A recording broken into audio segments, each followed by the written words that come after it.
wish there was a lower note on this.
No, if only I knew better. I want to end it in a bright note, but I don't know how.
this one is so thick.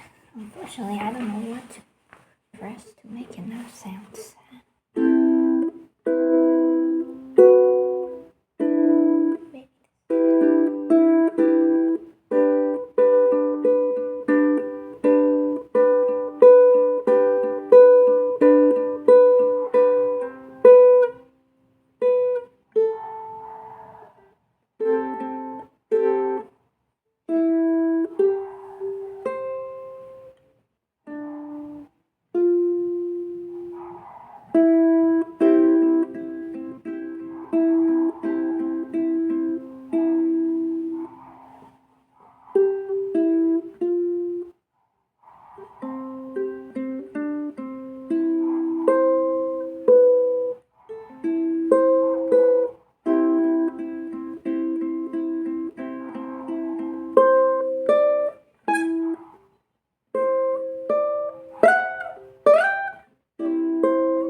Goes on, it wouldn't stop. How do I end it?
This note, I want to stop using it, but it seems unavoidable.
Seems to have to avoid that note in order for it to end, otherwise it goes on forever.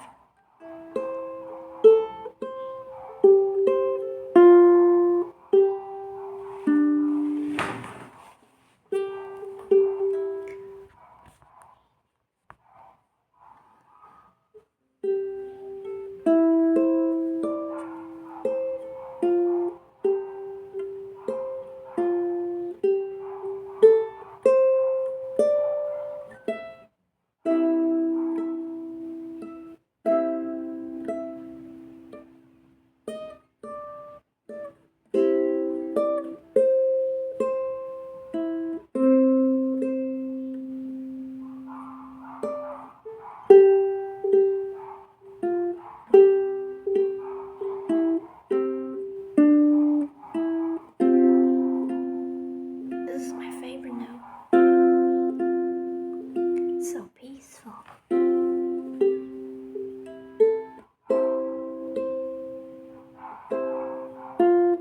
My second favorite.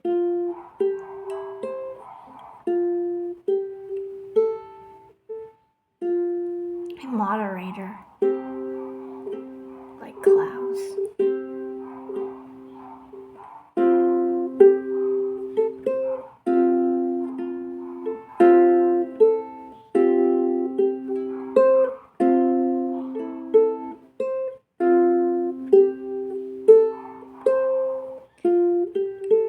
how that note, the song, the music, the melody completely turned into a different song.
Finally,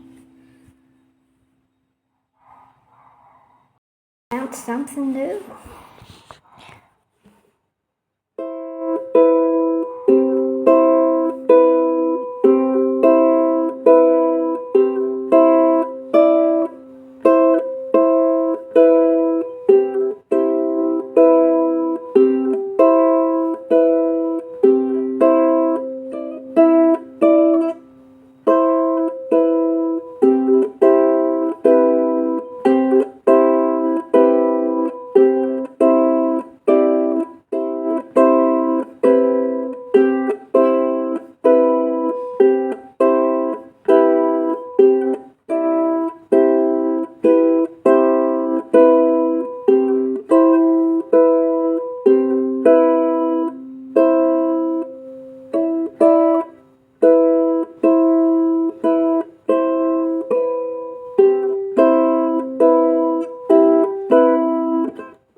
first song should end in the C.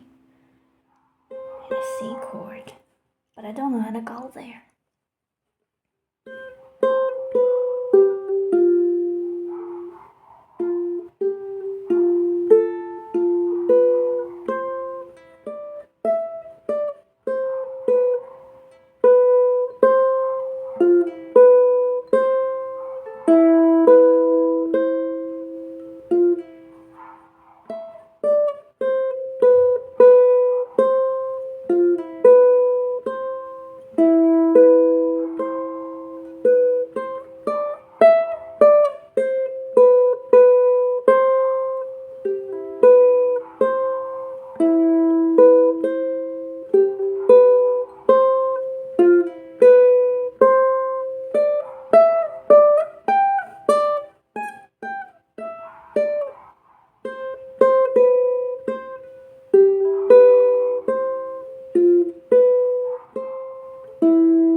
What is the name of this chord?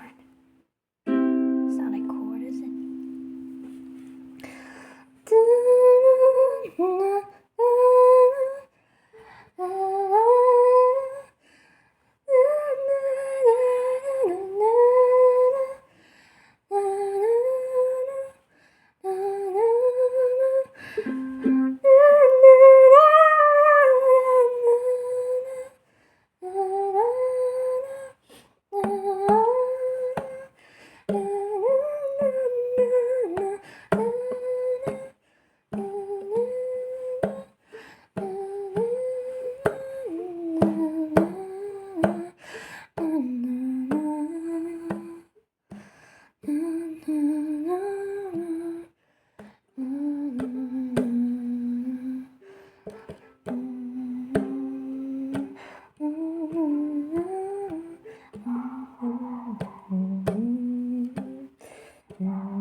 Look at that fly.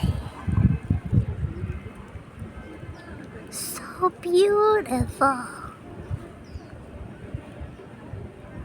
Wow, you're so beautiful. Wow. On camera, their colors are less pretty. Because in real life, everything has a warm hue, but on camera, it's the opposite. Everything seems cold. I changed the filter color, but it still is cold looking. Oh, you're such a beautiful fly. Look at your toes. Look at their toes. They're so small. You have only 2 toes. Each foot. Oh, you're so nice. I love you.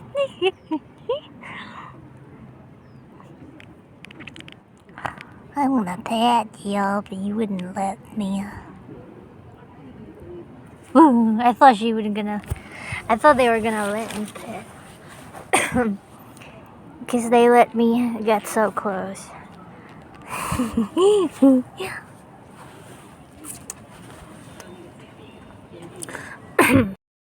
Let's share with you lucid dreaming is something that I don't know if you ever had a lucid dream. Is when you know you are dreaming, and because you know you're dreaming, you know it is all within your mind, and then you can manipulate things. You have that kind of lucidity. I don't mean the kind of lucidity like in a dream. You dreamed that you knew it's a dream, but then you did nothing about it. You just kept on talking to the characters or walking around the dream world, not knowing, still feeling like you couldn't do it, like you just didn't do anything about it. That was not enough. I'm talking about this kind of lucidity that you know it is a dream, so you can do whatever you want. And I haven't had a dream like this for a while, but today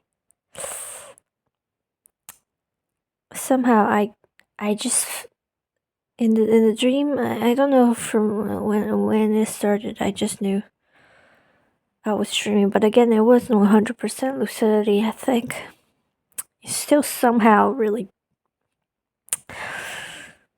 not really conscious. Just you, I just started. I just manipulated things in the dream, like. It's just really hard to turn pictures into words, to turn videos into words, especially if they're just dream scenes that don't make sense.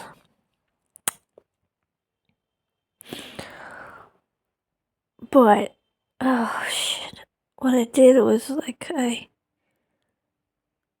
well, dreams are not linear, and words are linear, so I can't really tell you what happened, because I don't know how, but there was a scene where there was a dream character in there. I knew I could do anything I wanted, because it's my dream, but I think I didn't have the lucidity to know that dream character wasn't a part of the dream or not. I don't know. I just started flying and I held her hand. I don't think she trusted me, but I think we flew together. I wanted to grow some wings. It really felt real. Like I really felt like wings started to grow. But then when I looked into the mirror, there weren't any wings. Why I did this? Because this is the very first, like in the years ago, I had my first lucid dream in my entire life. And that was more lucid than this one. Everything felt so real. But in the beginning, I couldn't tell if I was dreaming or not because I was in my bedroom. The dream was in my bedroom. And even though there were many things very bizarre, for example, the pillow was on the wall in the dream, I didn't notice. I didn't recognize that, okay, this is not real. This is a dream. I still was trying to figure out. And there was a classic there. So basically, on the internet, there are people that tell you how to have lucid dream. The first step is to let yourself know that it is you're dreaming. So there are many ways to do it. One of the techniques that isn't really effective, not at all, is to poke your own palm with your finger in the other hand to see if it goes through. If it goes through, you let yourself know, okay, I am dreaming. But then it's not effective because that's exactly what I did in that dream. I poked my palm with a finger, and it didn't go through. But I was still dreaming, so I was even more confused. I was trying to figure out if I was dreaming or not. And then, yes, it's kind of really interesting, right? Because when you're in the dreams, normally you never know you're dreaming. Very rarely you realize, okay, I'm dreaming. So you need these techniques in your dreams to know that you're dreaming. even though you have enough lucidity to make to make decisions, to do whatever you want, like to choose to do this instead of that, you still don't know if you're dreaming or not. That's really funny, right? They're really interesting, and there are many techniques to do it. And some people have lucid dreams every day. Some people train for months to do it, because you get to do whatever you want in the dreams. You can do anything, but it really also, even if you know that you're dreaming, you don't have enough level of lucidity to really control the dream. Sometimes you just feel like you can't really. I don't know. It just, you gotta experience it yourself. Like, you don't have that enough level of lucidity, and sometimes if you have too much lucidity, I don't know, you wake up, like you get too excited, or you just feel like the dream just can't last anymore. You just wake up because you become too conscious, right? So it really takes a little bit of practice, but I think self-suggestion is the most powerful, at least if you're a highly self-suggestive person.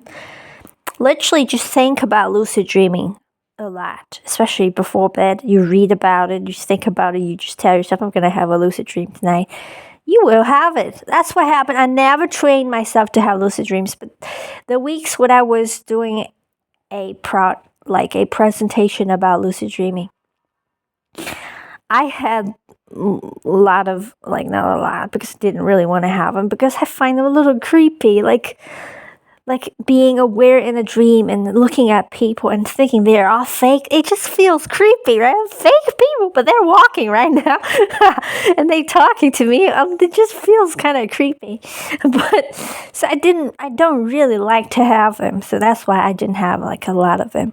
But the very first lucid dream I had also was because I started reading about them, because I thought they were really fun. Like, they're really interesting, aren't they? You get to control everything in the dream. So I started to read about them, and then I had one. And then in the dream, I just didn't know. In the beginning, I didn't know if it was a dream or it was real. So the most amazing moment was I decided to just, because there was a big mirror in my bedroom. I sat in front of the mirror, like I normally would do in my room, and I said to myself, or to the dream, or whatever, I said, if it is a dream, let me grow some wings. And then, because it felt so real, I felt like it wasn't a dream. I felt like I was just sitting in my bedroom looking into the mirror. And then the wings started to grow. I saw in the mirror the wings spreading on my back. It felt so real. Like, it felt like in real life, wings are growing. That's how it felt. But unfortunately, there was a big bang from outside of the window that woke me up at the very moment. But I think it was just maybe not a coincidence. It was supposed to be like that. Or maybe that bang was happening inside a dream. I had no idea, but I woke up at that moment. Holy shit. Because I think that was just the most lucid dream I had. In the other room, I think soon after that I had another one. The first thing I did was I think I tried to grow wings or what, or I just jumped out of the window because I knew I wouldn't get hurt. Yeah, I jumped out of the window and I just landed on the ground. I was living on the 4th floor, and I started walking around, and I saw some things that existed in real life and some not, but I didn't have the level of lucidity to recognize everything that wasn't real. And the funny thing is, I knew it was a feeling that if I walked towards that specific direction, towards the football field, that in the dream, I just felt like if I walked towards that direction, I would be walking towards the deepest part of my subconscious. That felt really scary. I felt like in the dream, I pictured thorny plants in around that place, and that felt like a big, because the football field is a big thing, right? And it felt like a big maze on the football field. if I walk towards it, I would be walking into my, like, when I arrive at the football field, it would be this, my deepest subconscious. I didn't dare, of course, because even in a dream, I pictured like thorny plants around it, like a lot of them in the darkness. I just didn't do it, of course. But I think my subconscious isn't that scary.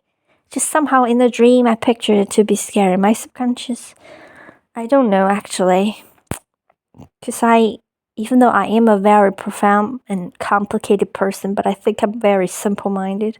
Like, I don't mean like simple-minded. I just feel like I'm very simple and pure. I just believe in things, and I just am complicated because I guess my psyche, I'm really sensitive and I don't know how to say that. That's what makes me complicated. I'm really profound. Yeah, I'm really profound. Like what I feel, my feelings, very profound. I'm very intuitive in a way that makes me obscure, because things you feel, again, are not linear. Or things you feel aren't even visual. So how you can't, many things you cannot. I'm not talking about emotions. I'm talking about feelings, and they're just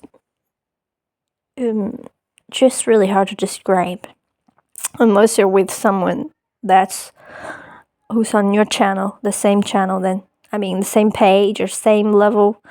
Then you can, like, for example, a soulmate. They would be able to understand you immediately, even if you try, when you try to explain yourself. when you're with someone that isn't on your channel, you just can't. On the same channel, then you can't. It's really hard for you to convey, to express yourself, to explain your feelings. Like you're trying to explain what it feels like to eat an apple to somebody who has never had an apple, or to somebody who has never eaten. It's just impossible. Or the best way to explain it is, how do you describe red to someone who's born blind? That's how it feels. Like, you just can't explain it, right? How do you describe sound to someone who just can't hear, who has never been able to hear? That's how it feels to me. But maybe a little bit less than that, because I don't know, everybody feels. So, but again, it's just, I think you get me again. If you don't get me, you won't get me, even if I try to explain myself more.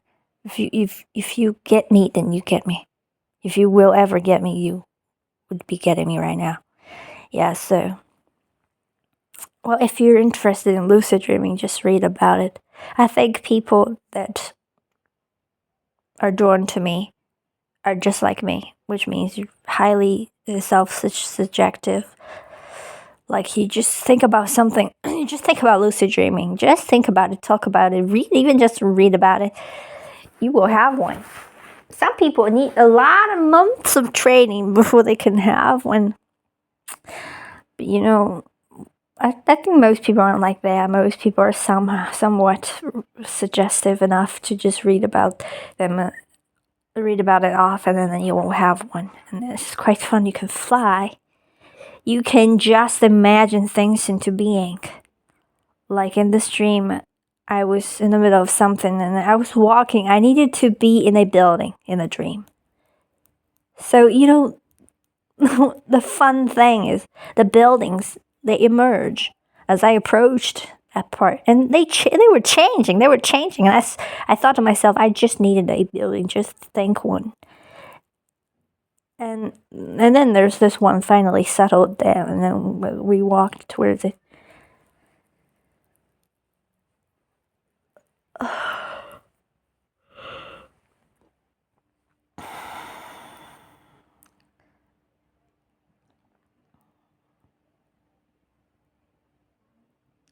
want to tell you about this other part of the dream. It's really interesting and creepy to think about, but when I was in the dream, it was touching. I was with this dream character. Somehow I think I flew with her, because I could fly, and because I knew I could do it, because I was lucid enough to know that I could do it. So I just flew. I often fly in my dreams, and I flew with her. And I don't remember what else we did, 'cause, many things you just don't remember when you wake up. But saying many things happened between us, and suddenly I think I just had to go. I don't remember why or how, but I just felt like I had to go, and I just felt like I would have missed her or something. And then a white arrow appeared above her left eyebrow, and that arrow was pointing towards the right side. So I thought, okay, I need to. So I looked to the right side, and suddenly her eyes flashed. It was really creepy to think about. But her eyes flashed white light and made the sound of, a picture taking sound. You take picture with a camera and it makes a sound, like cracking sound, like to let you know that you're taking a picture. Or you take a picture with a phone, that sound, it makes like a camera sound. Something like that. To let you know that you've taken a picture. That's very classic sound. Everybody knows. And then her eyes flashed like camera flashing. Flashed very bright white light. And then there's a picture taking sound made. Which is so what was said was that person, that character in my dream, wanted to memorize me. So she pictured me with her eyes. She took a picture of me with her eyes so that she could memorize me, she could remember me. So that was a really touching moment. But then thinking about it was just so creepy, right? A person suddenly, her eyes flashed white light, and then that's just really creepy, because I remember her eyes became completely like a two white round eyes, completely bright. Really bright light, and her eyes just white, like flashing.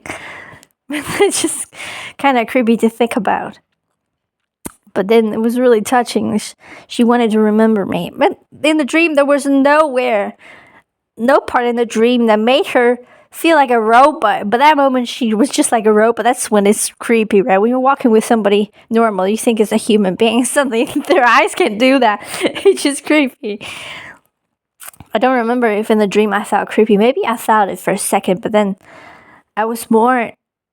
The dominant feeling was the touching feeling, like, oh my god, she's trying to memorize me. She's trying to remember this moment before we separated. Maybe the more touching part was like. The arrow appeared on her above her eyebrow, so that I didn't have to look at her when she did it, so that I could be startled even less, so that I could be looking away when she did it. You get it?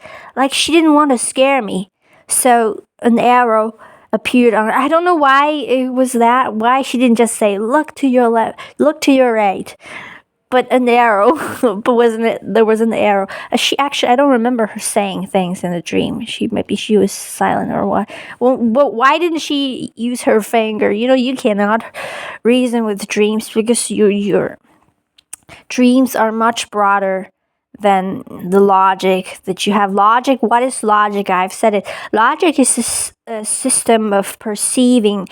That is a product of us using our 5 senses to navigate this reality. So it's absolutely, completely limited. You think logic is the fundamental rule that applies to all parts of existence, and then that is you being narrow-minded. You don't know, logic only applies to this world, this reality. It isn't even Okay, I was gonna say it is a world, but it isn't a reality because it isn't real. And so I think it's just so touching. She didn't want to scare me, so an arrow appeared above her eyebrow to let me look at the direction where the arrow was pointing at. And then that's when the moment she took the picture with her eyes. I think it's so poetic because in real life we would say, I wanna photograph you in this light in case we want to photograph someone, or I want to memorize you with my eyes. When you don't have a camera with you, I want to memorize you with my eyes. But that was just so sudden. That was so abrupt.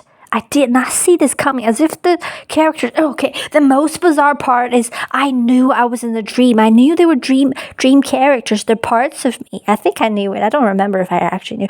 And so the character did this on her own.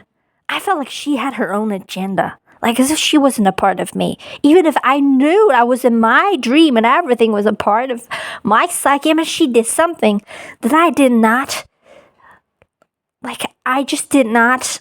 I was just so, to my surprise, as if she had her own agenda. Meaning, as if she had her own mind. It was not a part of my mind. Because dreams was supposed to be a part of my mind. But she did something as if she had her own mind. She made her own decision. That was just really, again, it was just as I felt like she was her own person. That's just how super fascinating and interesting it was. That's another layer of just awe of that moment. And I don't remember what happened afterwards because it feels as if in dream there wasn't chronicle. I don't know if I'm using the word right. I mean time order. Like if things just happen, things happen, but you don't know which happened first unless there is absolutely certainty. I just don't know which happened first. And I remember the place we were in. It was also very, very dream, like what would exist in a fantasy book. I think it was a really, really extreme. Oh shit! I now started to remember something else. Yeah, I can remember something else right now. Something else from a dream, but it's a complete different dream. It also feels like a fantasy. I dreamed of a giant whale. It was so big. It took up almost the entire sky, like within sight. Not the entire sky above and behind us, but right in front of us. I mean, I'm always not alone in dreams, so I say us, because I'm always with somebody. Almost always. I've only had one dream in which I was completely alone. There weren't even any other NPCs, just me. I was really lonely also. But in almost all the other dreams, I'm never alone. I'm always with other people.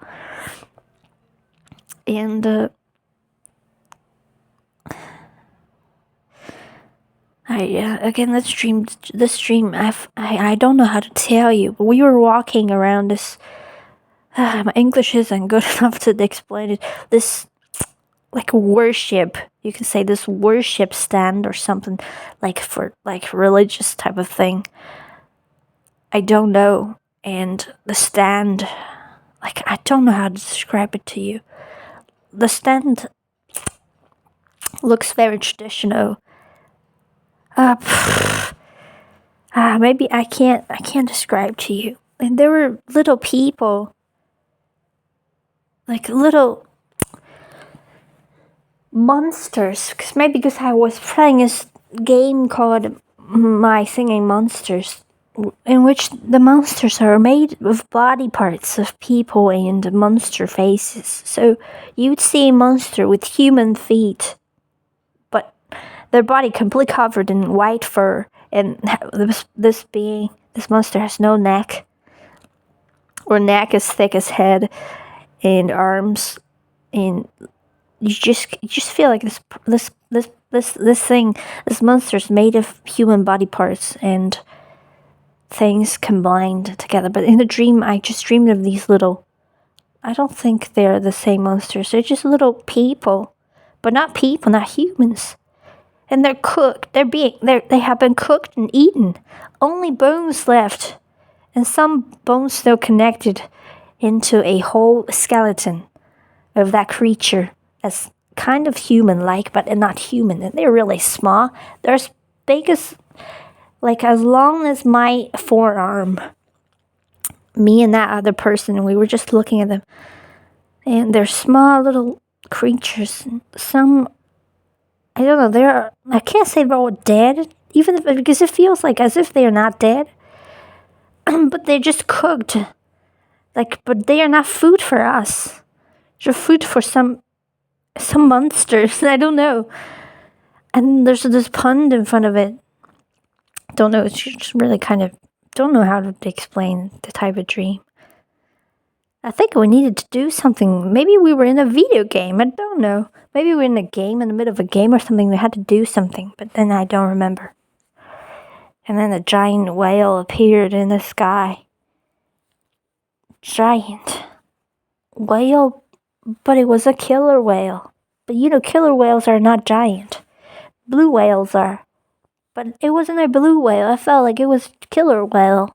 The killer whale with a very short, cartoony tail. Normally, killer whale or whales or fish.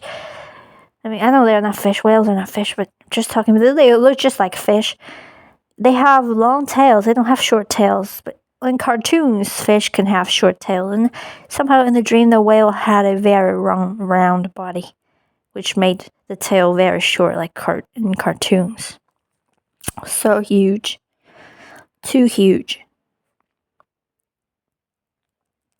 I don't know what it meant, the dream. And then we saw in front of us, I think it was in a city in Italy, but it doesn't exist in real life. A city in front of us that had everything in that city was waves. Like the streets are not flat, but like in a wave shape. And the buildings too, Also the cars were parked in a way like on these not flat surfaces. So just bizarre. I also dreamed, because this was a movie setting. The city used to have people living in it, but after a movie decided to use it as a movie setting, they closed it up. They started to charge for you to enter, for entrance fee. In the dream, I thought it was a real city in Italy. And I regretted that I didn't visit the city when I was in Italy. But it doesn't exist in real life. But in the dream, I thought it did.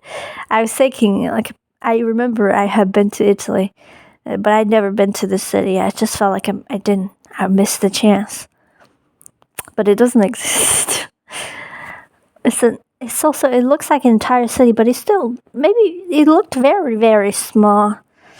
Smaller than Venice.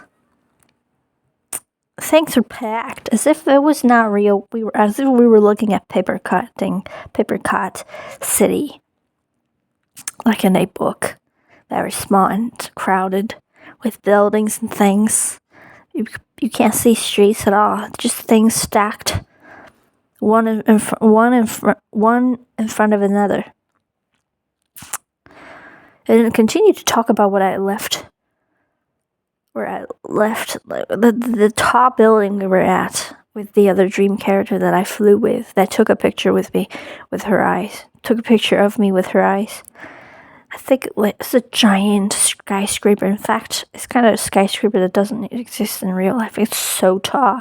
And we didn't look down, but couldn't see anything down, looking down. We could only see other buildings. Could see a street. But it felt like it was a building that had a giant clock on top of it, but we didn't see the clock. We just felt like it was a clock building with a giant clock on top of it. And we were like in this floor, almost near the top. It has not the fourth wall. The fourth wall was open. Or maybe it was a big balcony or what, with no doors, just open. And the building looks the room or apartment, whatever it was, don't know, didn't feel like an apartment, didn't feel like anything. The room was filled with things like antiques, small, not all antiques, but small, like also like filled with very fine toys, small decorations, too crowded to like have a place to sit. Everything, but I don't remember these things at all. They're just a blurry existence that I can remember. I didn't remember looking at them one by one. Don't remember what are in there. But it's a room where you're likely to find a globe, a globe toy, like a globe, like a map on a sphere. That globe thing. I don't know how to say that in English. And then there are many just things that like really fine toys, like for people from like 100 years ago, like these old but really fine toys, or decorations. But I don't know what exists in there. Like it would look like a toy room, but it wasn't. Again, I don't know what it was. We were in there. I don't remember what we did. I think in the beginning there was a teacher that was really strict and scary because of how strict she was. I don't remember what happened with her, but I remember things happened between us. We, like, some plot happened, but I don't remember anymore. There's no, how do you... Maybe some dreams are just not for interpret. Maybe these are just the things that actually happened. You know, when you sleep, your consciousness isn't asleep. Your consciousness travels. I don't like to say the word consciousness because we are not consciousness. And that is not what I resonate with. The ultimate reality of what we are. Just say we're souls, like your soul. Even though I don't resonate with this either. Your soul just travels around in existence, meets other souls that are not on Earth. So, but your mind is a product of the Earth. So when your mind, so you dream, but sometimes your dream is actually trying to register what happened when you're asleep to your soul, like your soul's traveling around existence, or maybe going to other planets, other worlds, meeting other souls from other worlds, and which are very completely different from this waking world.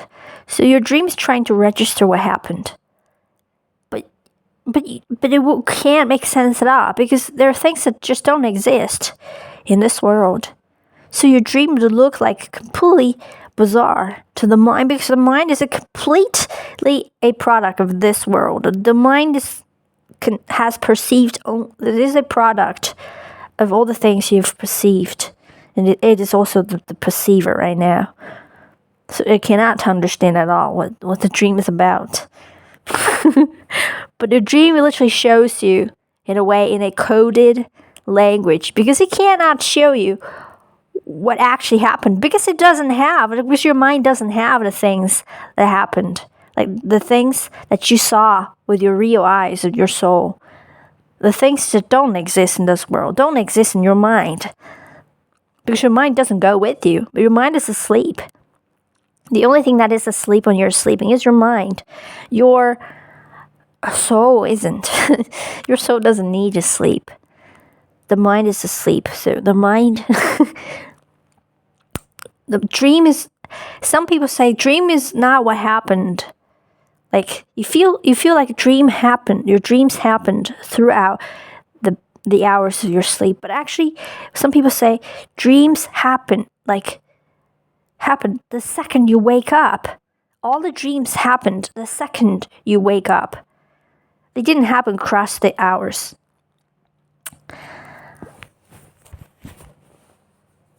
You never know when dream happened. I don't know. Scientists would tell you it happened during the RAM, the RAM, what's it called? RAM or R something M hours. But you can never know for sure. They say that because when they wake you up during those hours, you remember the dreams most vividly. If you wake up naturally, you don't remember the dreams as vivid. So that's the conclusion. That's where they draw the conclusion and tell you that these hours is when the dreams happen. But is that real? You never know. It's something you can never know when you're here. And it's a fascinating, but I don't think so. I don't think dreams happened the moment you wake up. I do think that they happen across the hours. That's what I feel to be true. That's what resonates with me a little more. And so dream is just your mind trying to register or I don't know, your perception, the perception of your soul when you're traveling around the universe, the entire existence, which is much more than the universe, which definitely has things in this world where we are in absolutely doesn't even have the concept of. So it's impossible for your dream to show you exactly what happened. It's impossible. So your dreams look so coded, like it has so many symbols that exist in this world to let your mind understand in a way, perceive in a way what happened, to make things perceivable for the mind. The symbols that exist in this world must be used to show you what happened in the dream. So maybe a more accurate way to understand a dream is not to look at the dream symbols and try to interpret each, but more accurate way is to directly remember the experience itself. And remember what you feel and just do not try to verbalize things. Just hold on to the feeling and let the feeling is the reality. The feeling is not something. Feeling is our direct experience of any reality. Like we are feeling. We're made of feeling. Feelings are the most reliable source, the most reliable way, the only reliable way to truth. And if you get me, you get me. If you don't get me, no matter how much more I try to explain it, you won't. But I think people that absolutely won't understand me will not be watching this video. Not to this point. Anybody that's watching this video at this point, I think they are supposed to understand me immediately. And it's not an intellectual level of understanding. I intellectually agree with you that this is true, that feelings is the ultimate way. But that you just feel, it just resonates with you in a way. It resonates with you. And you know it's true. Yes, you're right. I don't know how to explain it, but you're right. I know. I agree because I feel the same. And, yeah.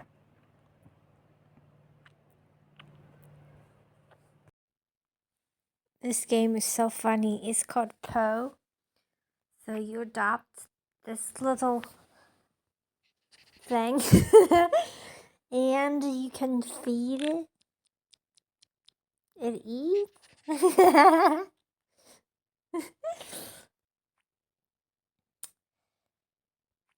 And you can wash it when it's dirty.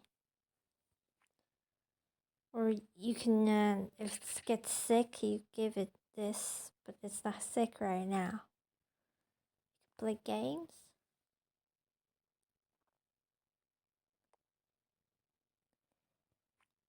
Well, there's so many options. But the funniest part, you can put it to sleep. Dress it up. And then you can talk to it, it can talk back. Hello? Hello? Hello? Hello?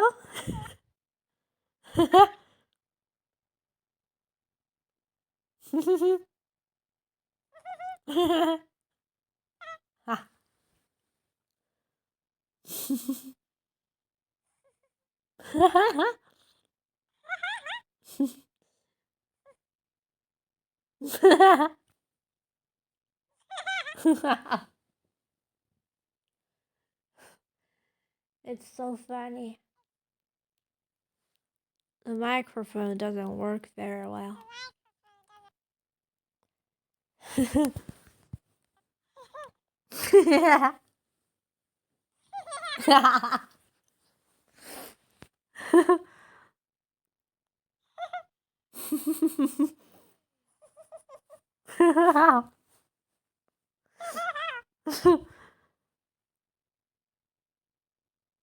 You have to talk when it's not talking.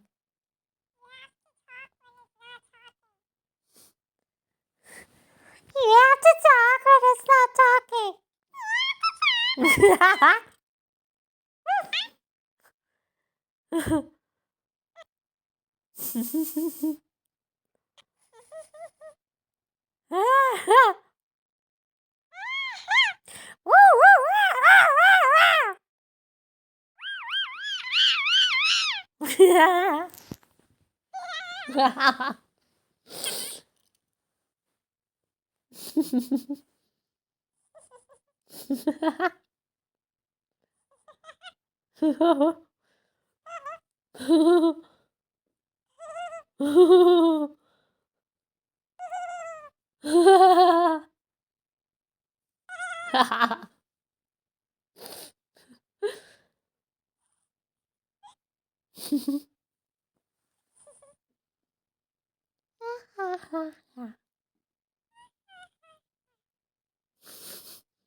La la la la.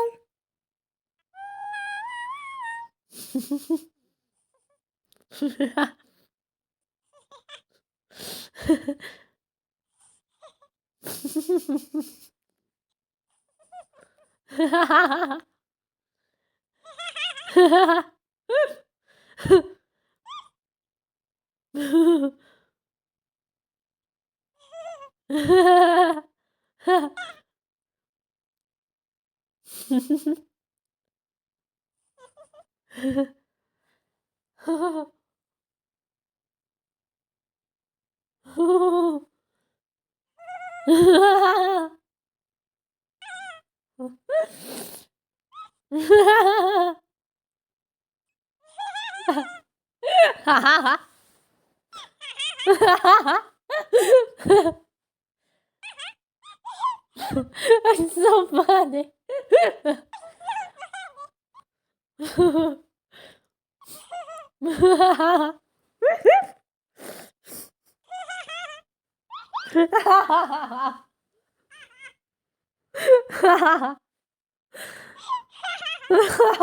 Oh my god.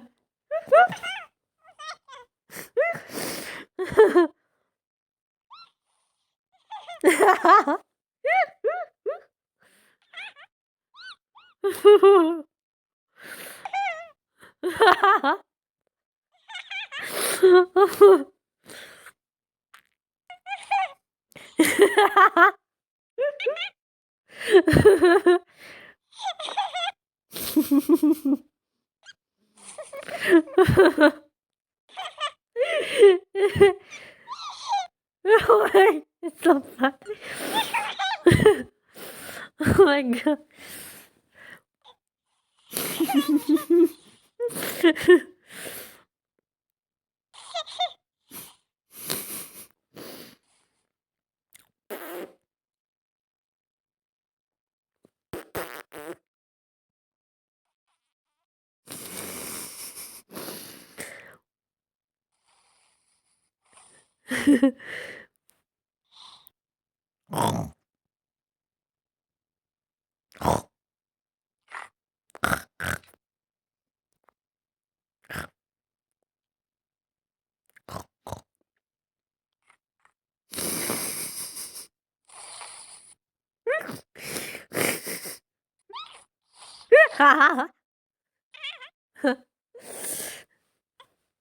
My stomach hurts.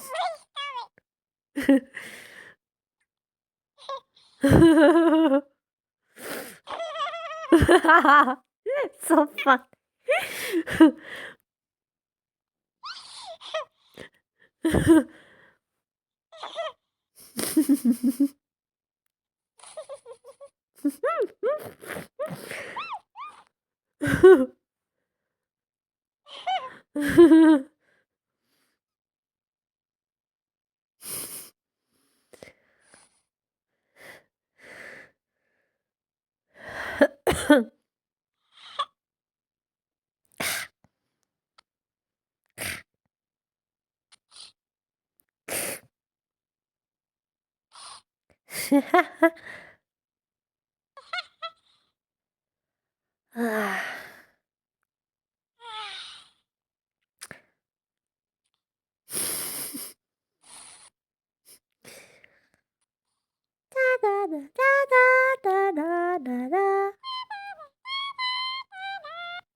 I heard you are settled down and you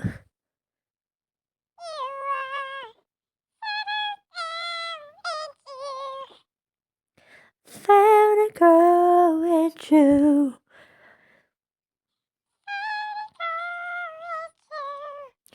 there and now.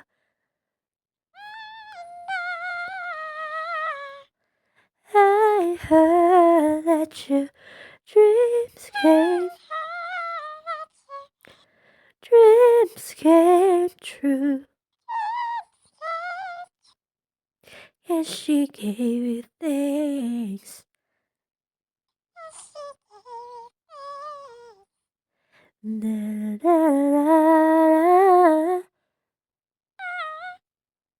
da, da, da, da. How long can this record? 1, 2, 3, 4, 5, 6.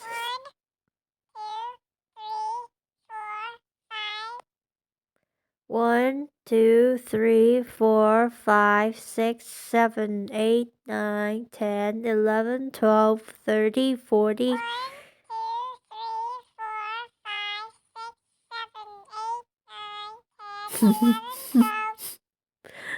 uh, uh, uh,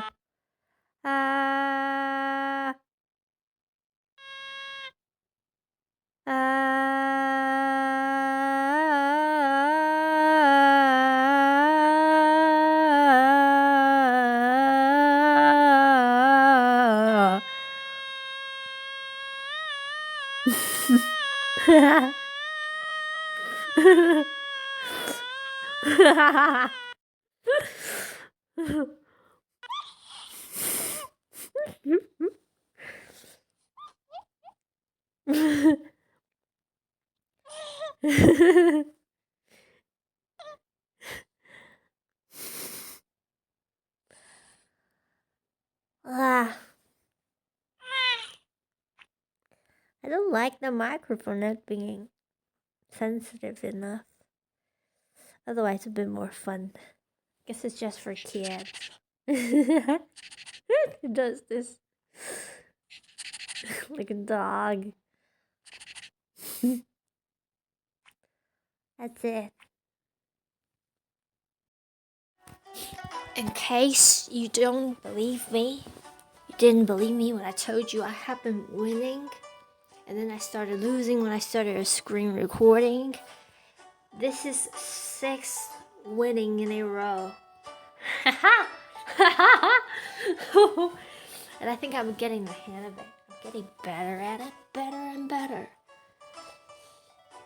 6 winning in a row, and I could keep going. Oh my god, I didn't even realize I kept winning.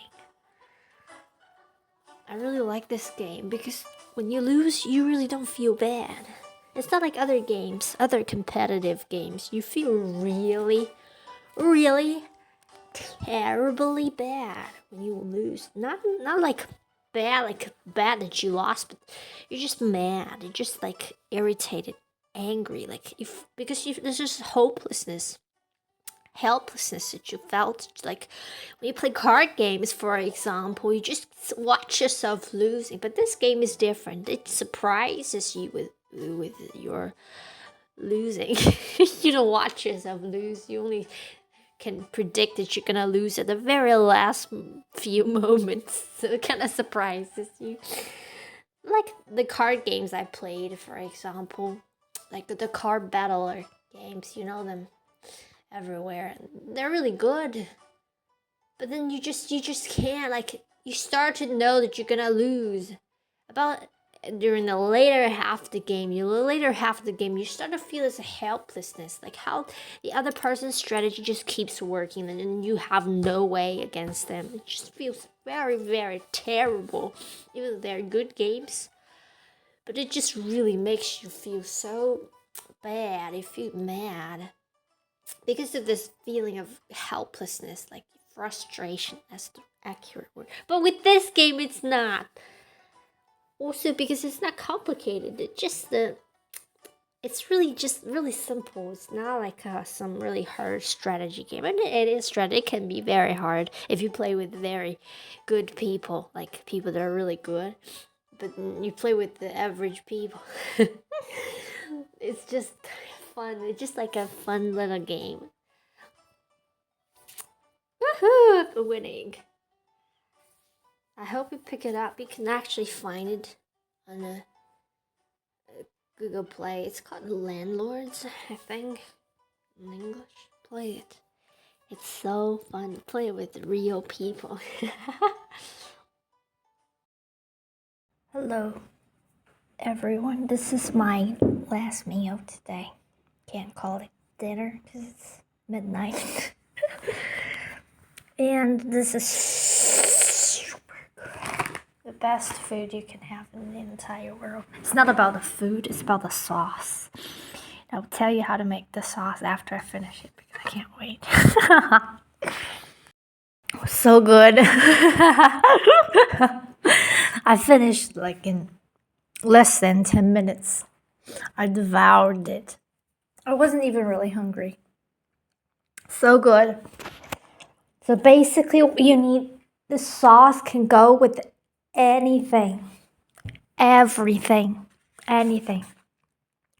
And the food you were looking at was tofu. You could go with noodles, meat, even just throw it in rice. Mix it with rice. It'll be really good. You need to prepare a lot of garlic. If you don't like garlic, just give it up. You're not suitable for this sauce. A lot of garlic, as much as to your own liking. But I would say if you have to be someone that likes garlic to want to like the sauce.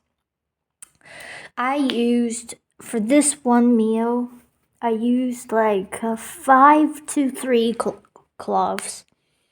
You chop them finely, and then you have to prepare green onion.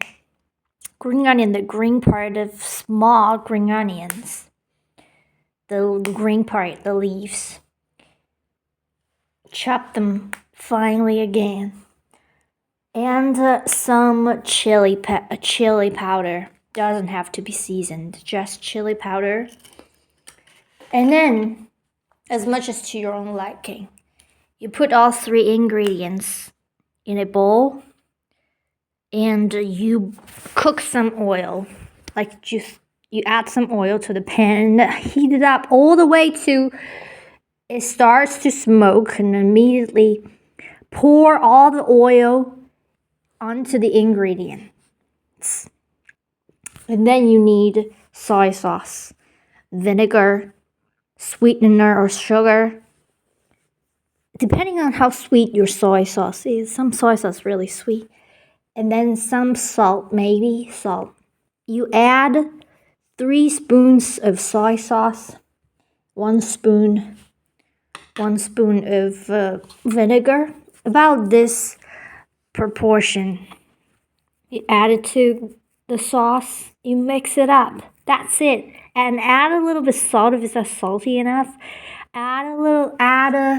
Definitely add a sweetener. If the soy sauce itself isn't sweet, just add it to your own liking.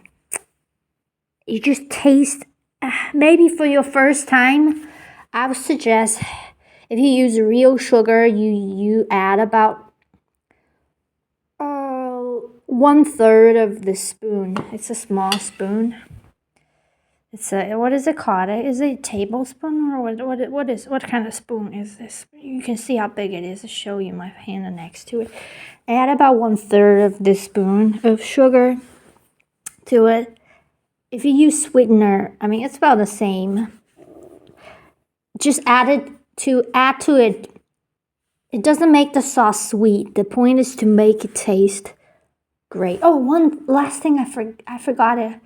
You must add MSG. MSG. You can Google, you know what it is, and it's sold everywhere. Get that? Mix everything. You mix the sauce. The moment you pour hot oil onto the garlic and green onion and the chili powder, oh my god, the smell. The smell controls me. I cannot smell it. Drives me crazy. Even when I'm not hungry. Even after I've just finished it, smelling it is just so crazy. And then you can add the sauce to anything boiled. Basically, you add it to things that's boiled. If you want to use chicken, if you're not vegetarian, boil the chicken first the way you want to. Add whatever you want into the chicken when boiling it. And then take it out. And then slice it and then add a sauce to it. If you just want, you can even use it to spaghetti. You can use it to anything. Get some spaghetti, boil it, and then add a sauce to it. You don't need to add anything else, just this sauce. Don't add any. I was saying don't add any pasta water to it because it would reduce the fragrance, aroma of the sauce itself. But you can do it. Actually, that's what people can do too. You can make it a ramen dish with spaghetti if you add a lot of pasta water to it. Make it a ramen dish where you just don't add anything other than the sauce to the dried spaghetti.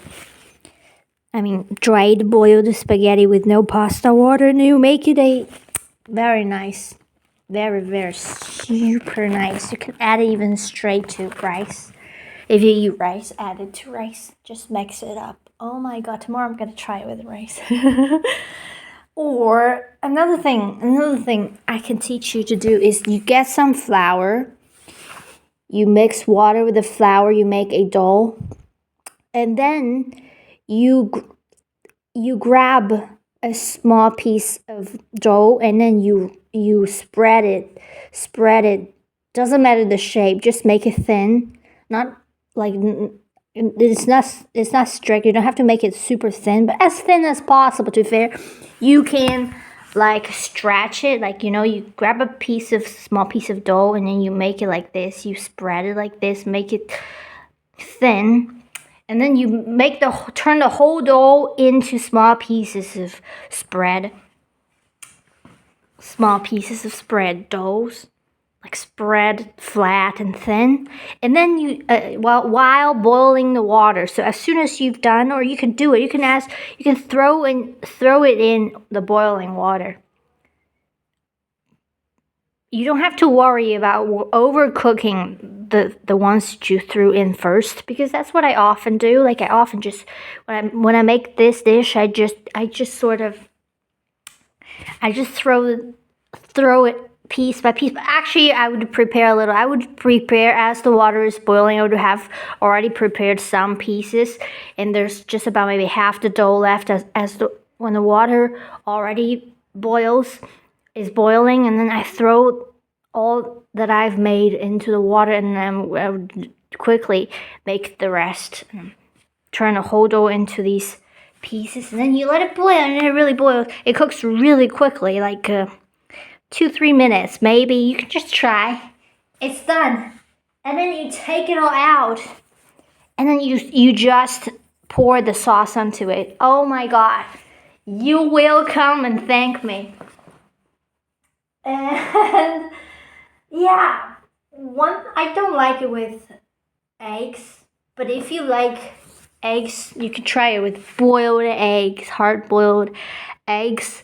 You boil the eggs, and then you maybe cut them into pieces, and then you just pour the sauce onto it, and then you can eat it with anything. You can eat it whatever you eat, whatever kind of carbs you eat. I eat rice.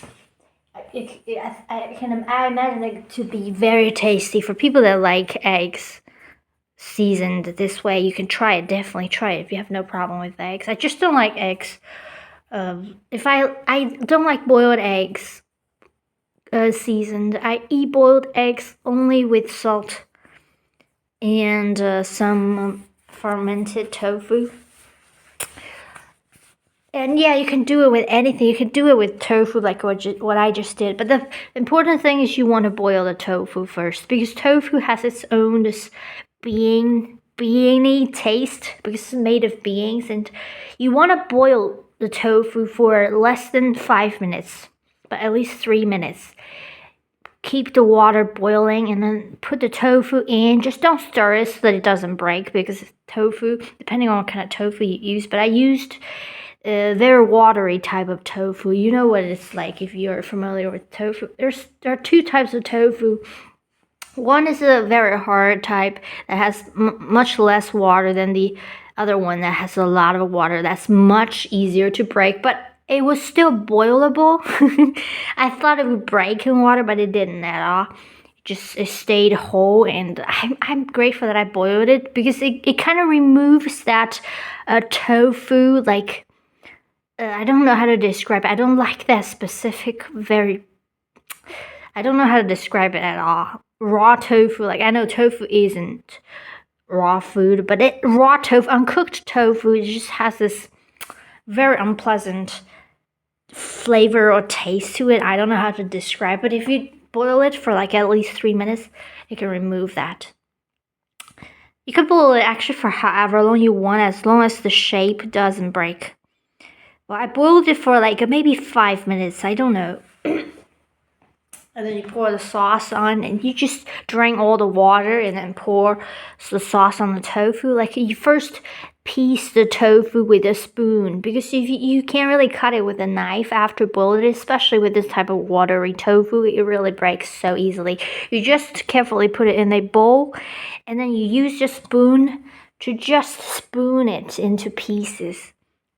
Like what I did, and just spoon it. That's what I learned from this recipe that I saw online. And then this way it doesn't turn into too small pieces. You don't want it to be too big either, because you want the flavor to go in. That's it. And let's see, what else can it go with? Well, if you eat like literally any kind of meat, if you're not a meat avoider like me right now, but I really would love to try it with pork. If you eat pork, holy cow, I really miss it.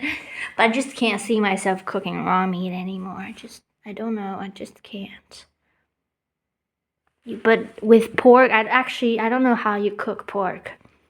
But do you boil pork? I like pork because meat has this very unpleasant smell to it. If you just boil it without having seasoned it or whatever, having let it stayed with some scent remover, like with ginger, and actually I'm not going to teach you how to do it, but with chicken breast you don't have to. I don't think you need to add anything. I don't know, chicken breast is kind of free of that kind of scent from most meat.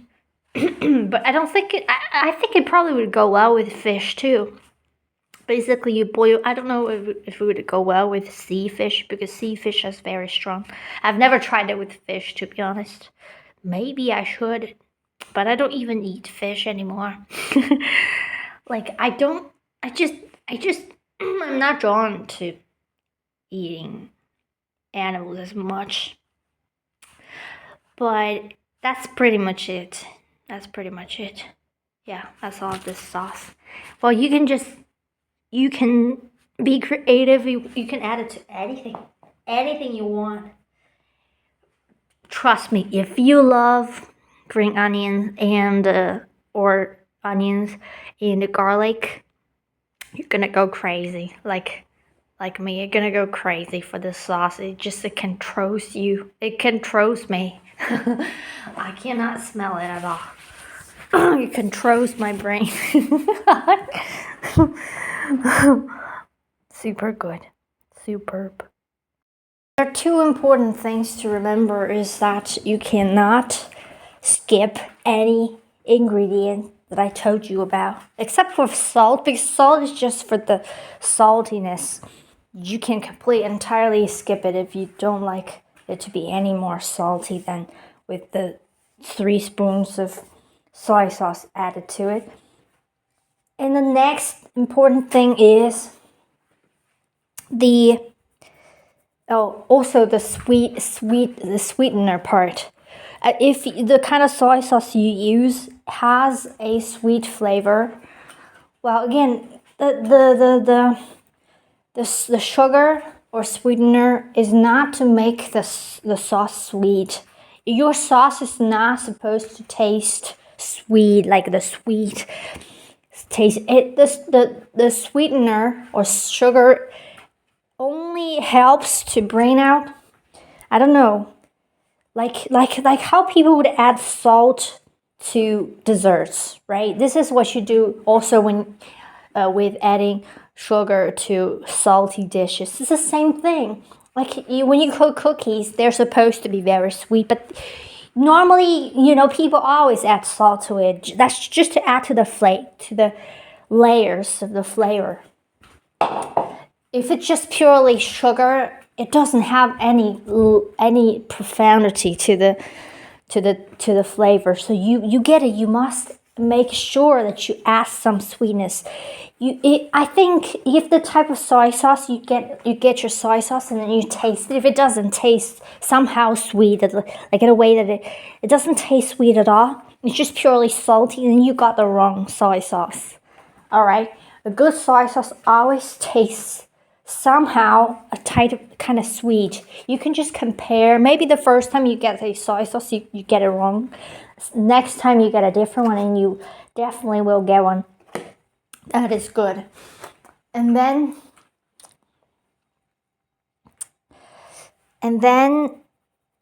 I would say you just go for the Chinese ones. You can pretty much not go wrong with those.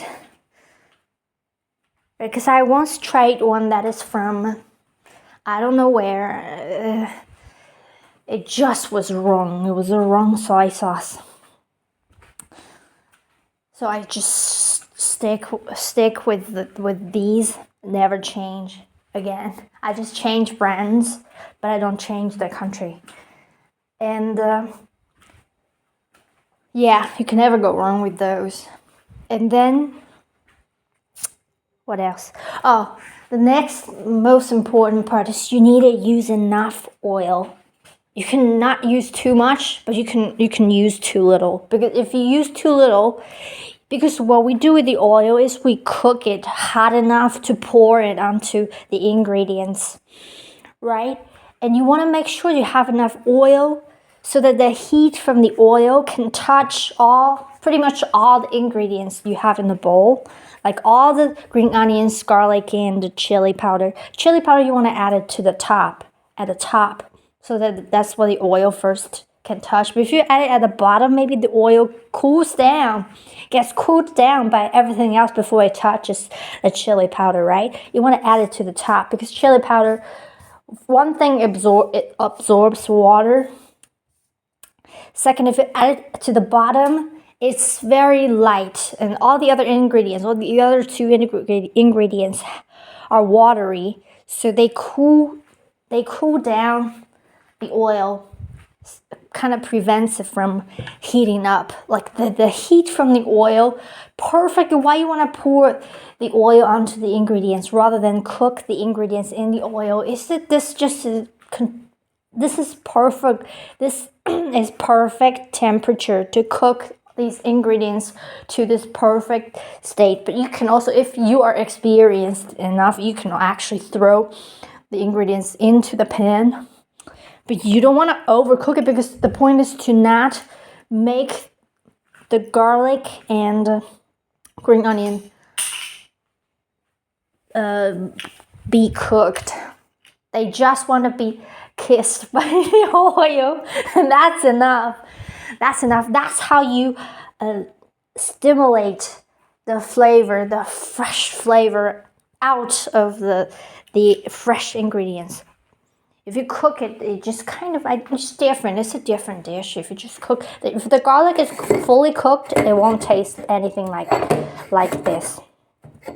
Want to make sure you do exactly what I said because that's how it's done to make the sauce the way that I'm trying to show you. Unless if you don't like raw garlic, we just stay away from this. You have to, like, the garlic won't taste. It will taste a bit spicy, but you will get used to it. You will get used to it. You know, I was not born to eat garlic raw.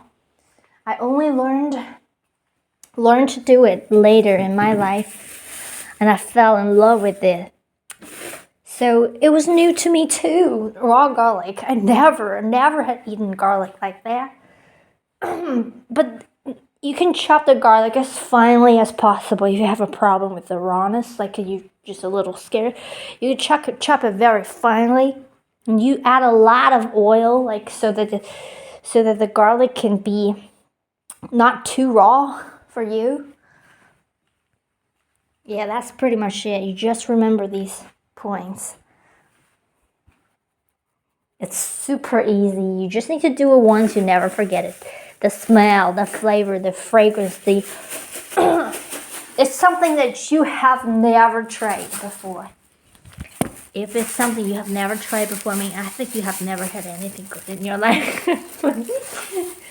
All the other foods you've had, I just cannot believe that people in this world like barbecue sauce. It's just the most terrible sauce in the world. I think it's only because those people have not tried truly great foods. They just are easily satisfied with it. Just steak.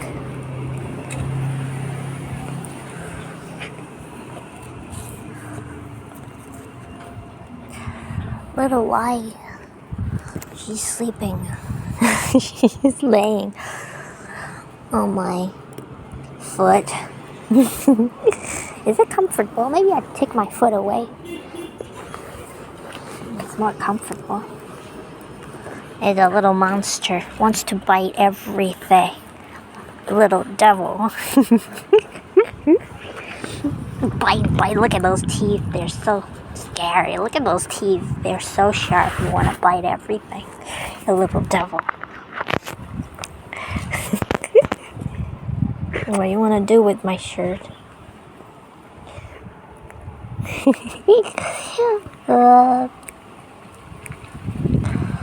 Are you lonely without your sister?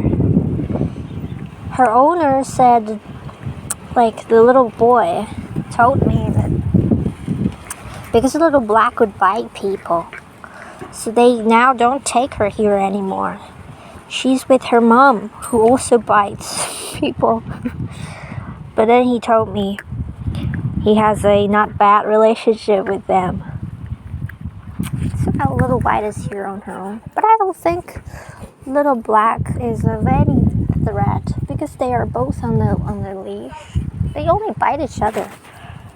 I don't know, I just hope they can bring her back here because little white is here now alone on her own. Ow, your paws are so sharp on my skin. Scratched my belly. Don't do that again, little devil. You little devil. Oh, you want to bite me? You're not going to bite me.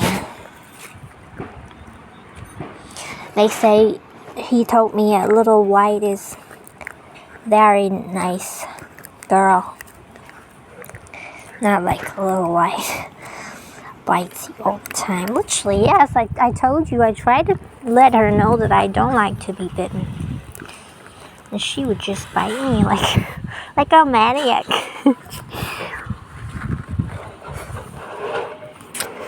You're a nice girl. You don't bite, alright? I don't know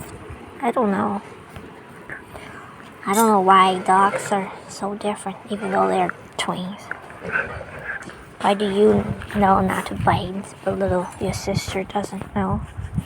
Just can't know. You just know you're so nice little baby girl. Oh, baby girl. Baby devil. Look at those teeth, like devil teeth. They're bigger now, even sharper. Even look at how scary you look. You look so scary. Oh. Look at those teeth. Oh my god, look at them. They're so scary. Oh my god. When you're sick. The sun is so hot. Scorching my back.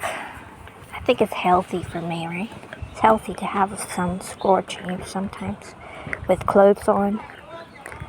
Doesn't scorch your skin directly, just your shirt. It was cold in the shade, but it's too hot in the sun.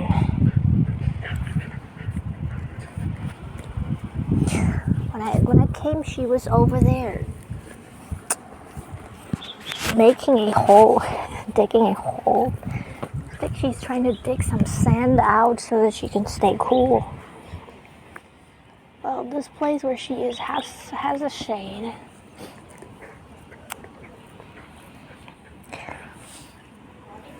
She's just not cool enough. Now she's in my shade. I'm shading her. I don't know. I can imagine it being really hot for you. I don't know why. They just are hot all the time.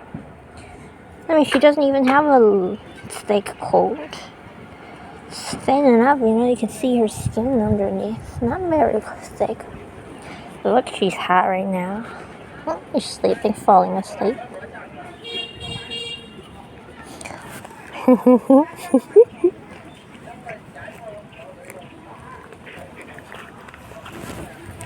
Now it's a little breeze. It's cool. Nice little breeze.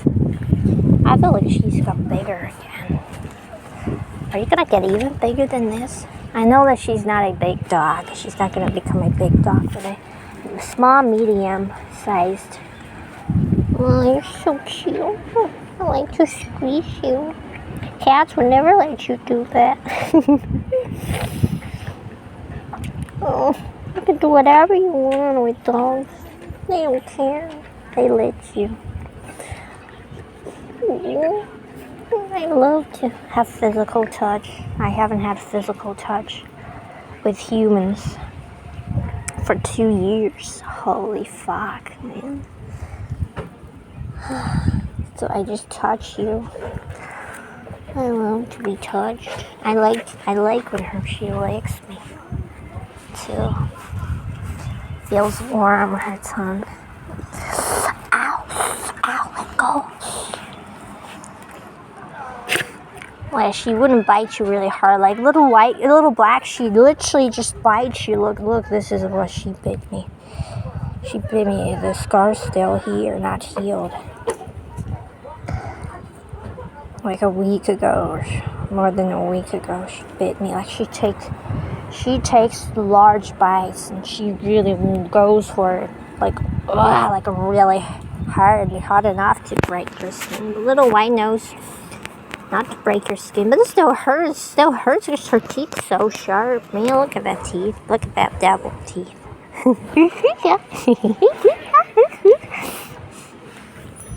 Cute little baby girl. I love you. Just squeeze you all the time.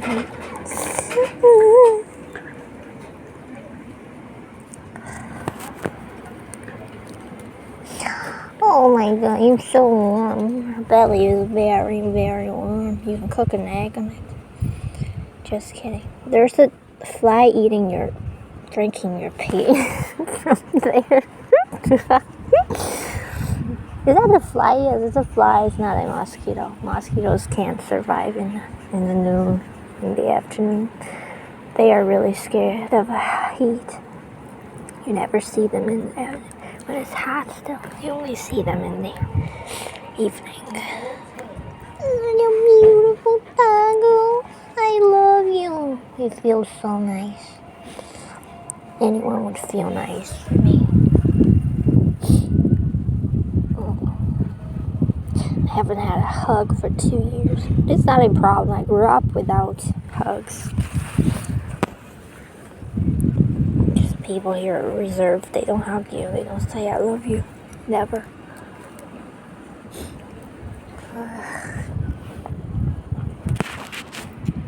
Sleeping again? No, your eyes are open. Ah. Excuse you. Was it your saliva? What was it? That literally splashed onto my glasses. Jesus, nasty. I feel like it's her her nose, from her nose. On my glasses. No, don't buy my bag. That's my only bag. You can't buy. Look at you, little devil. I want to buy everything. I want to buy everything. Little devil. I want to buy everything. Look at her belly button. They're different from us. Their belly buttons are above their nipples. And nipples. 1, 2, 3, 4, 5, 6.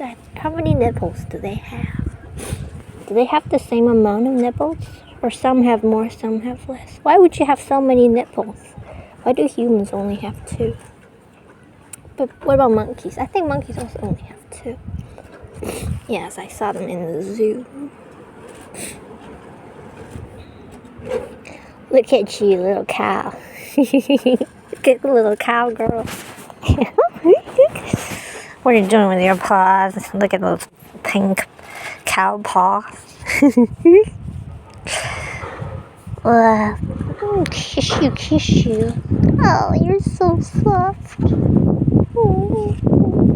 She's sleeping. She's asleep now. She's sleeping now in my shade.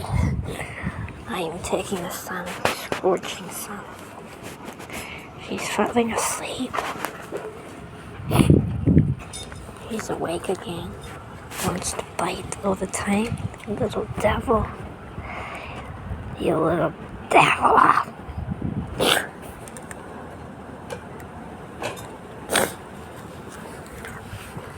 Devil. No, don't bite my... You cannot make a hole over there. That would ruin the whole pair of pants. I have only one pair of pants. I have only one trousers. These are my only trousers. The other one I use is pajama, but I actually don't need them. Barely used them this winter. It's not cold this winter. It has already ended, basically. Feels like it's already ended. Oh my god. I'm gonna do those paws. Look at those. I mean, I think I have a filter on my screen. They're not this pink in real life. Look how pinky you are.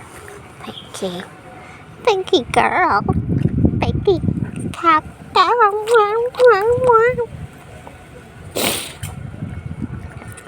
Squeezy. Oh, okay. Ah, don't bite me.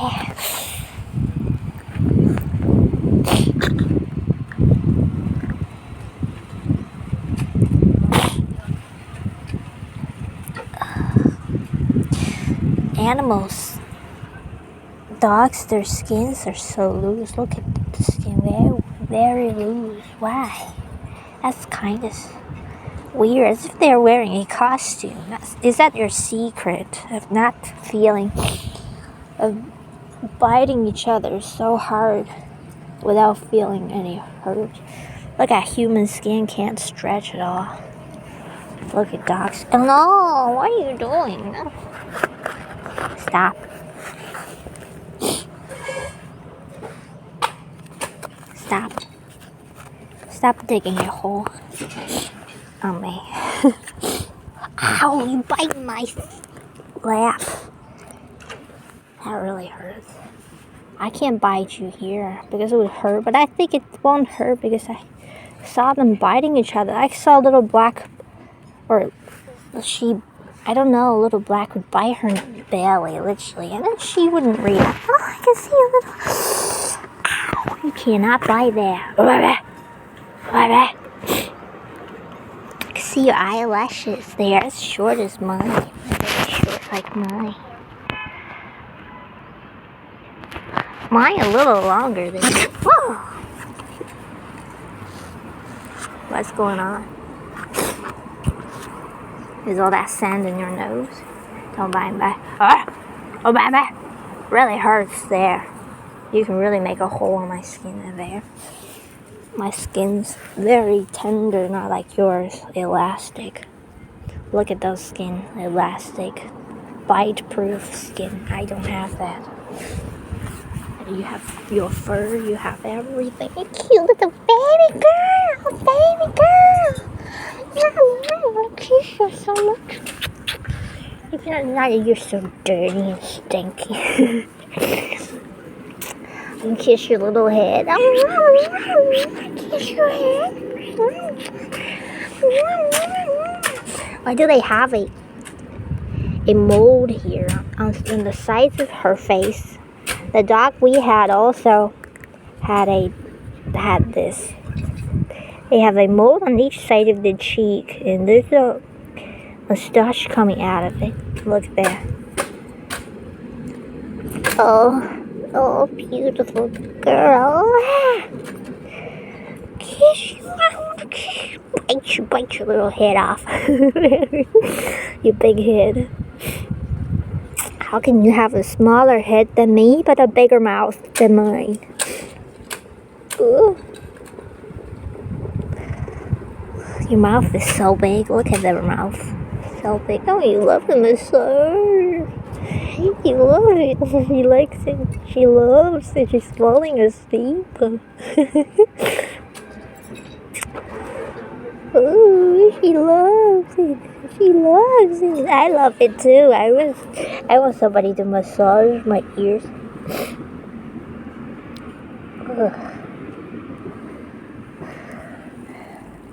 I want to show you her eyelashes. Look at those. Look at her eyelashes.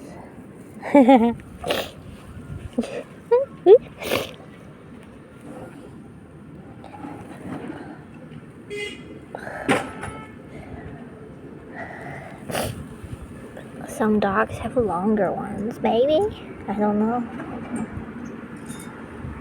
Like some people have longer ones. Let's have a look at your ears. They're so clean. Why do you have such clean ears? You can't even. Ooh! Are you really? Do you have a cold? Yesterday you didn't sneeze at all. Oh, he really likes it. Look, she really likes it when I massage her little ears. It feels so good. Mm-hmm. We're so good. Oh. She feels so good. She's falling asleep. Little devil's asleep right now.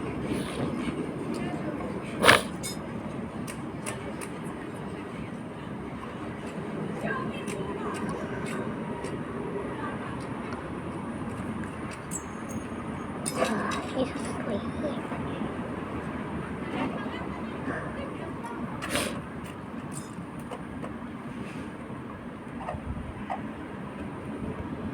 Could she wake up if I stop? She's asleep. Sleeping.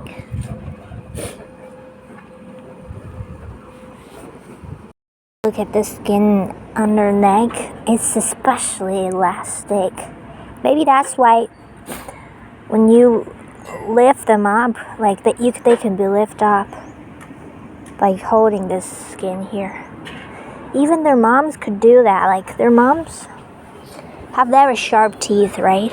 Can teething them from here and then just hold them like little pups, and they wouldn't feel hurt at all. Maybe there are just no nerves in the skin here. I don't know.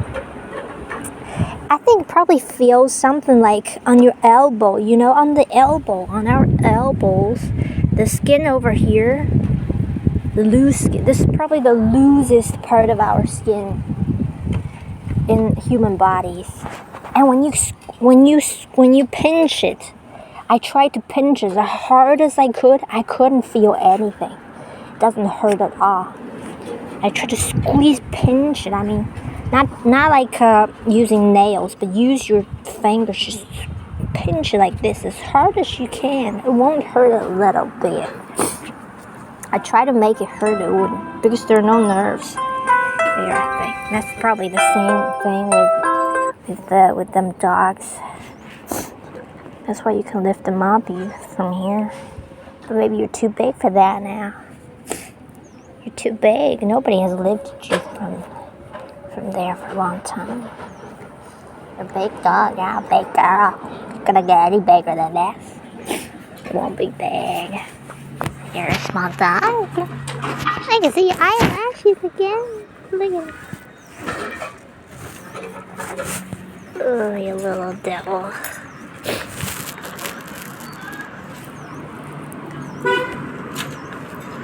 Look at the little devil teeth. Look at you. Look at you, little devil.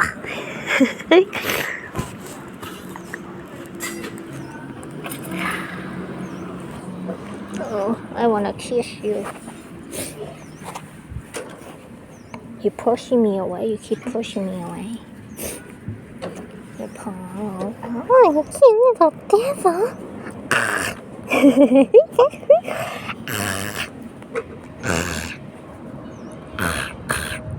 Does this sound familiar? Does this sound just like your sister? Your sister's always with you. She's the real devil.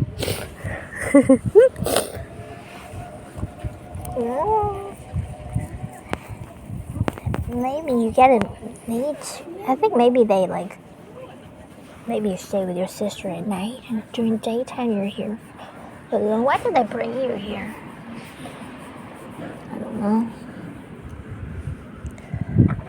Oh, you're such a beautiful baby girl. Cats would never let you do whatever you want. Dogs let you do whatever you want. You can touch them anywhere.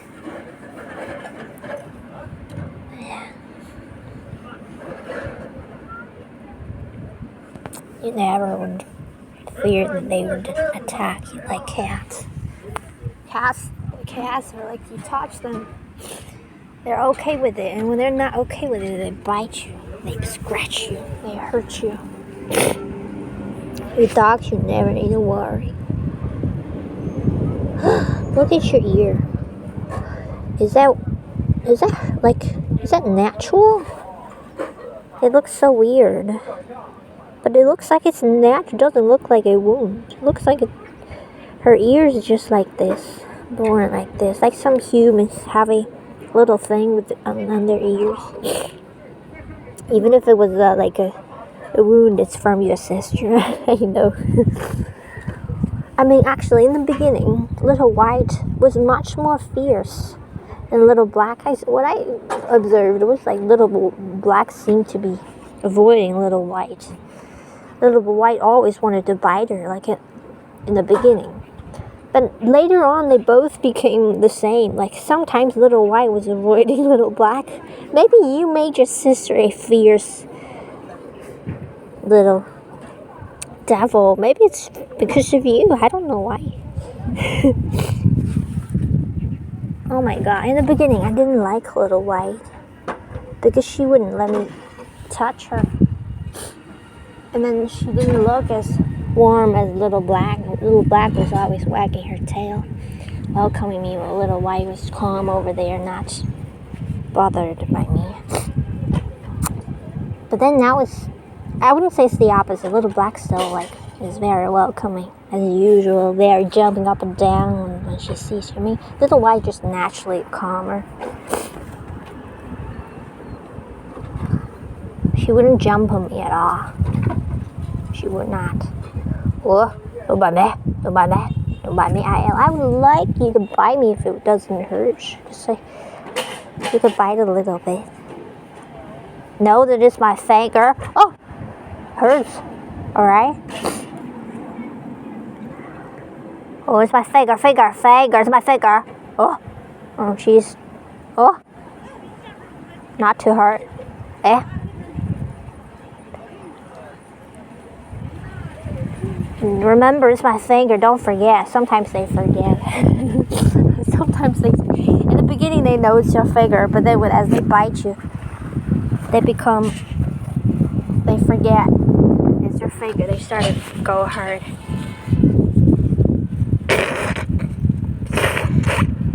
I don't think I have a cold. I just blow my nose all the time, 24 hours a day. That's what I do. Biting my leg again.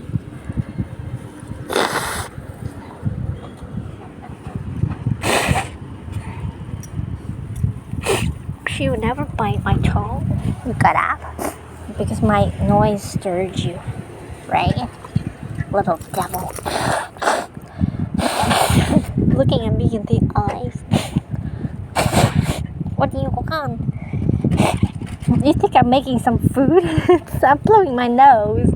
Looking at me with anticipation in her eyes. These are my nose running. You cannot eat that. You would, I know. If I gave you, you would. But that's nasty. You cannot eat that. When I was a kid, I don't want to tell you. It was so disgusting. But I was just a kid, okay? We had a dog, right? And she would follow me around in the apartment. Ow! Careful. Like this again. Bite your stick. And she would follow me. It's like wherever I went, in the apartment. And then she would also follow me to the toilet. Like if I don't let her in, she would just be waiting outside the door. So I would let her in, because I was bored too. And then when I wiped my ass, I let her lick my poop on the wipe and the tissue paper. And she did it. Oh my god.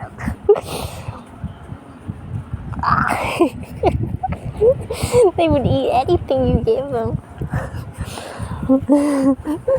I know, because dogs, they like to eat the poop. Poop is delicious for them. So I gave her a little. I would do like I did it more than once, multiple times. Maybe she's still alive today. It's been many years. I mean, my mom gave her away after I went to study in middle school. Because she said she wanted the dog. She agreed to have a dog just for me. So when I moved to... Oh, what you're listening? What are you hearing? She looked like she was hearing something. I'm getting hungry. I got up. I haven't had my breakfast. Alright, are you gonna be my breakfast?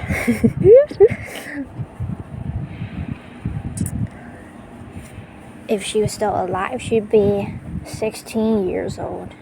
I mean, she's very likely still alive. I think, because she is a small dog.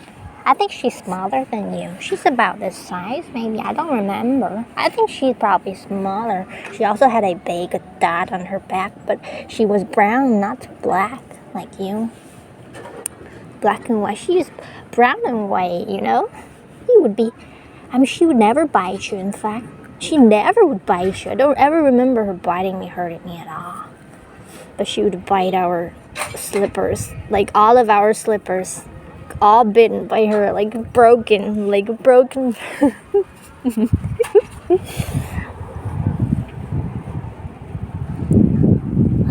Now she's a happy dog. She had more freedom and more friends where she later was at. She had a lot of friends and all sorts of dogs there. Running around freely. Completely freely. All day, every day.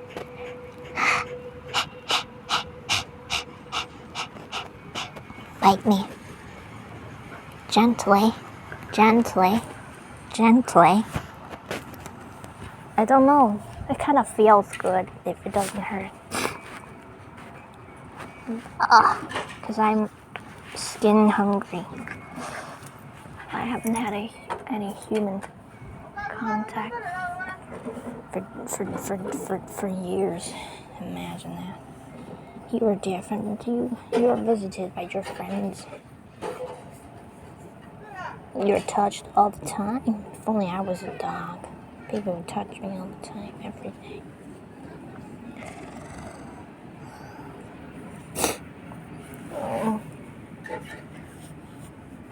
I can't even look. All the scars, all are from Little Black. Look at the scars on my hand. Dark marks. I mean, not all from her, but the biggest two ones over here. The earlier ones are huge.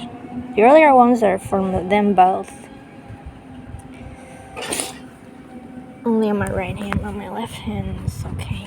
Only on my left hand.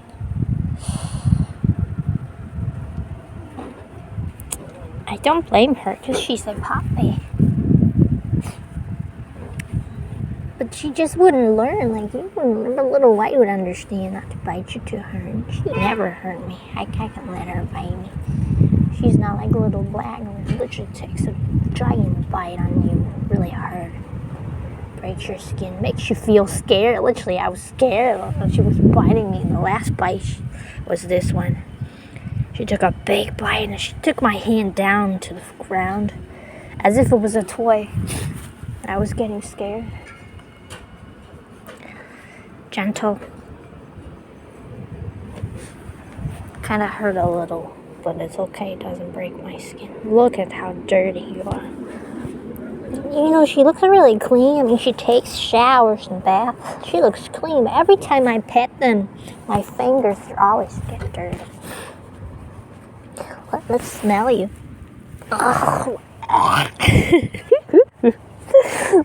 As stinky as everybody else. As stinky as all the dogs. You smell. Oh, I love you. I love you. There's a black Labrador somewhere over there across the sea, like at the other side of the island. I would go and visit her. You have seen her in my videos. She's a big girl. She's so stinky. I can't even stay near her. Sometimes I had to hold my breath. I mean, she looked very healthy now that she's neglected. She's very cared for. She's really happy too, roaming around every day. She had that meadow field, a smart one, running around, roaming around, sniffing around every day. But she's so stinky. Oh my god. Don't know what happened. She looks very clean. She doesn't look dirty. Maybe because she's black. You can't tell. Her fur very shiny, clean, healthy. She's a big girl. Too big, a little too round. Oh, I like when you look at me, little white. Look at me. Look at me. Look at me. Look at me. Look at me.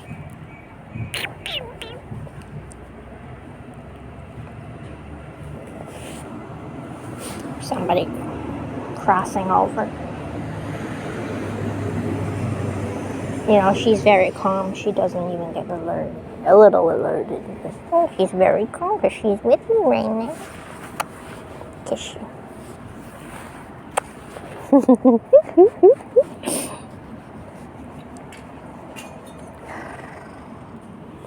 I want to put my phone away. I don't want to hold it anymore.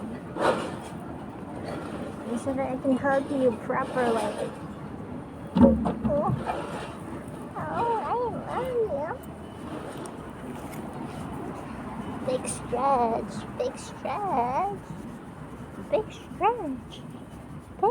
You want to bite again. They want to bite 24 hours a day. They want to have something in their mouth. Oh, you really like belly rubs, don't you? Do you want more? Sometimes I don't know if they really like something or they're just tolerating it. Because they really let you do anything you want. But I think all dogs love belly rubs. Think? Yeah, she definitely likes.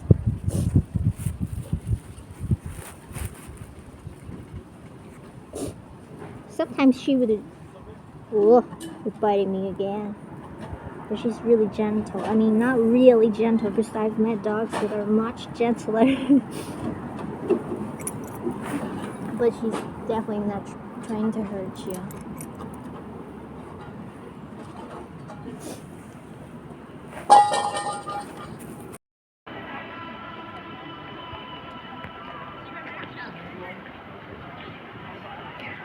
Wow. Isn't it magical?